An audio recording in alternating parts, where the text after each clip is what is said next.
what I'm going to be talking about is how to make a decision if you are, especially if you are a generator or a manifesting generator, and you're like, yeah, but Carolyn, I can't feel my gut. Like, I know I'm supposed to make a gut decision, but like, how do I do that if I'm not in connection with my body, right? So we'll just make sure that you can see me and hear me before I like dive into my answer and more details about that. If we haven't met before, hi, I'm Carolyn Southwell. I'm a 2/4 emotional projector. I've been playing with human design for more than 10 years at this point. And I have served so many generators and manifesting generators in my time. So we'll dive into this in a moment because it is a very good question that comes up a lot. So when I was asked this over the weekend, I thought, well, hang on, this needs to be a YouTube video. So let's just make sure that you can see or hear me. Do pop it in the chat. And I will be doing these lives more and more this year. So you can use the comment section below this video, or if you jump on live, thank you. Thank you for my body for letting me know you can hear me and see me. And you can ask a comment in the question. And if it is a question in the comment below these videos, and if it's a question that I feel like I can answer without seeing your specific chart that might be helpful for the whole community or segments of the community, then I'll be happy to do that. So please do ask away if you like and value my work. So let's tell you a story. Over the weekend, I was at the Mind, Body, Spirit Festival here in Brisbane, and I was doing human design readings for about a day and a half. I got to meet 27 gorgeous different individuals, lots and lots and lots of manifesting generators. And one of them, bless her, said to me, well, how do I make a decision with my gut? So I'd helped her to understand that as a generator type, so manifesting generators and generators together, you guys make up about 68% of the population. You're a big chunk of the world's population.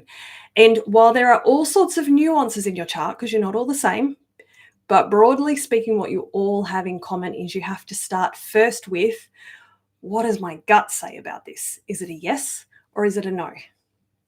And this woman with tears in her eyes was saying, I don't know. Like I'm so busy being, and I could see all the emotion that was like up here. She was trying to hold it all in because she's in a room full of, a couple of thousand people at this festival. She said, I'm so busy being a mum and a wife, and I've spent like my whole life just doing what everyone else wants me to do. And I don't know how to feel or hear or trust my gut.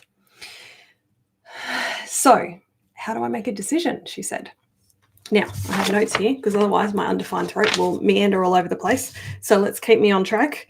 So if you are a generator or a manifesting generator, regardless of the so many different types of configurations that are possible for you, and there are a lot, I've seen so many different versions of even just manifesting generators. First and foremost, you need to be able to like feel or hear what your gut truth is. And if you have been raised to say yes to keep other people happy, if you have had traumatic life experiences that have caused you to be cut off from your body because your body feels so painful to be in, or any other number of reasons that you might find it hard to feel your body, they're the two main ones, then it can be really tricky. Like we say in human design, trust your gut, follow your gut. But what if you can't friggin' do that? For some people, it will be that they can't hear it. For some people, they can't feel it. They're so numb to their body. For some people, they can feel it and hear it, but they don't trust it because you've made a decision in the past that didn't go well, that caused you pain, and then you don't trust yourself. So how the fuck do you trust your gut if you know that the decisions that you made in the past led you to pain? Right? How do you trust yourself to make a decision? Yeah. And so for this woman, what I said is you have to guess. And there's one more piece that I wish I'd had time. We were doing 15-minute readings, so it's very quick. But if you are in that situation where you are like, Carolyn, I know this whole sacral yes, no thing. I know I'm supposed to follow my gut. I know I'm supposed to trust it. Even for those of you who are an emotional authority, if you are a generator or a manifesting generator, you need to ask your gut first, and then you still need to check it over time. But if your gut says no, it's still a no. But what if initially you can't get your initial read on whether it's a yes or no? And then you're just stuck like this woman of like, I don't know, do I go left? Do I go right? What do I do? I'm stuck, right?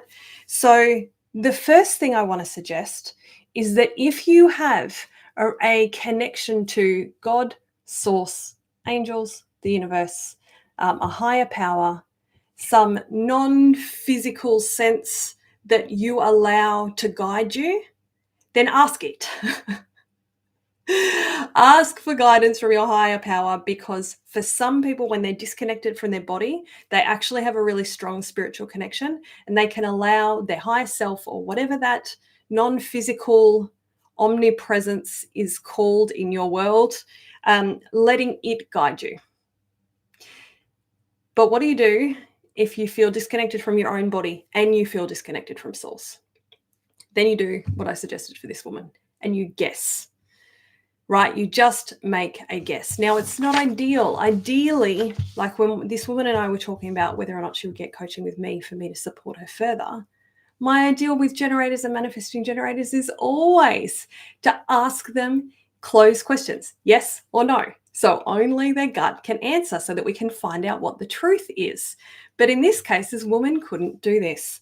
So I'm looking at these questions here. So if you were trying to work out whether to get coaching with me, for example, and you could apply this to any practitioner or any kind of course you were doing, but think about it in terms of a person.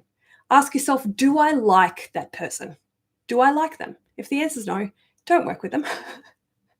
Right? Do I think that they're a caring person? Like, just guess.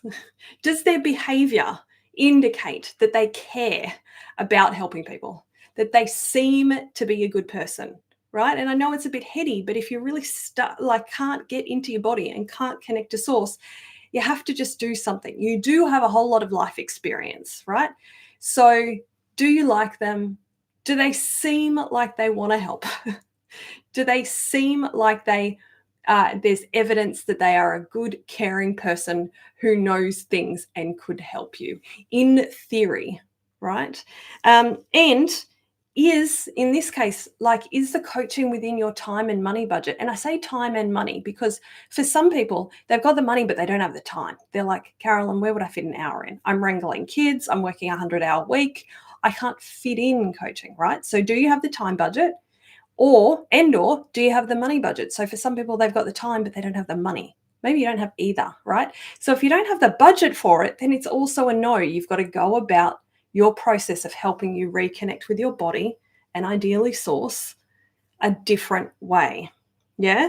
So if you get yeses to all of those, like, yes, I like this person. Yes, I think that they're a good, caring person. Yes, I think they know what they're talking about. Yes, I can. I've got the time and money that I can afford even a single coaching session to like get started on the right track, right? Then that's a good guess, right? And the best that's going to happen is it goes really well.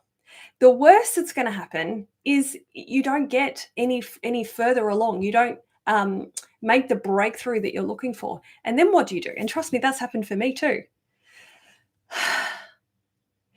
You sit back and you go, well, fuck, that didn't work. What did I learn? What am I going to do differently next time? And then as soon as you can bear it, you try again. Because your life is too precious to not keep trying. And it doesn't mean you don't need pauses or breaks or opportunities to recover. But please do, if you can, make the clearest decision that you can about working with someone somehow to move forward, to get more connected with your body and ideally with source, because both are super helpful, so that then you can make sure that you're making the right decisions, because it's when we're really connected to our body, however you're configured from a human design perspective, that things start to work, things start to click.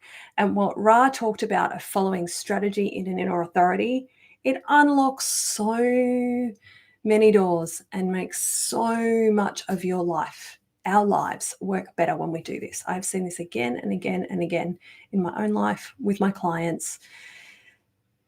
So I hope that was helpful. If it was, please share it with a generator or a manifesting generator who you know who might be struggling with making decisions. And there's two things I want to let you know. So if you want to know about first access to new resources and stuff I'm creating and additional teachings, I write an email newsletter fairly often, once every couple of weeks. So I will put the link to that in the video description here. And if you're like, okay, well, I know I would like Carolyn's support in this way, the very best session that you can book with me is going to be a trauma-informed tapping session where we can look at some of this emotional stuff that's in the way, that's stopping you from being able to connect with your body. And I would be delighted to do that work with you if I feel like a yes to you.